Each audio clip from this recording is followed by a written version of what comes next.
haweeneyda ugu murqaha waaweyn dunida, gabadha looga haray legdanka iyo rujinta biraha. Ma ogtahay in murqaweynayaasha caalamku ay guurkeeda diideen, mase la socotaa inaysan doonayn inay caruur dhasho? Sidee ayay ugu suura gashay inay ku guuleysato miisaanka dhimashada adduunka ee deadlift? Si aad wax badan uga ogaato, like saar bogga Maxamed Muuse Tarsan, siina faafi muuqaalkan. Mahadsanid. Natalia Kuznetsova waxay ku dhalatay 1 Luulyo 1991 degmada Jitiniski ee wadanka Ruushka. iyadoo 14 jir ah ayay bilowday jirdhiska. xilligaas waxay ahayd gabar yar oo miisaankeedu dhan yahay 47 kiilo.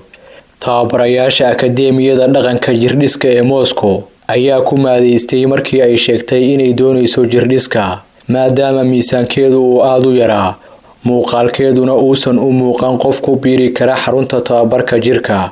Waxaana la siiyay maadada Genovan oo ah nafaqada isboortiga iyo cuntooyin kor u qaada miisaankeeda si ay awood u yeelato. Ugu dambeyntii, waxay isku beddeshay haweeney laga cabsado oo murqa waaweyn.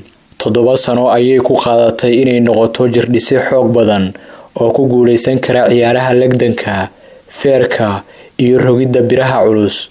waana haweeneyda 4 mar ku guuleysatay horyaalka jimeystayaasha dalka Ruushka, iyadoo miisaankeedu uu dhan yahay 118 kilogram. Ragga jirka dhista kuwooda ugu xooga badan ayay kaga awood roonaatay ciyaaraha hinjiska miisaanka waaweyn ee loo yaqaan IFBB oo sanadkan lagu qabtay dalka Romania.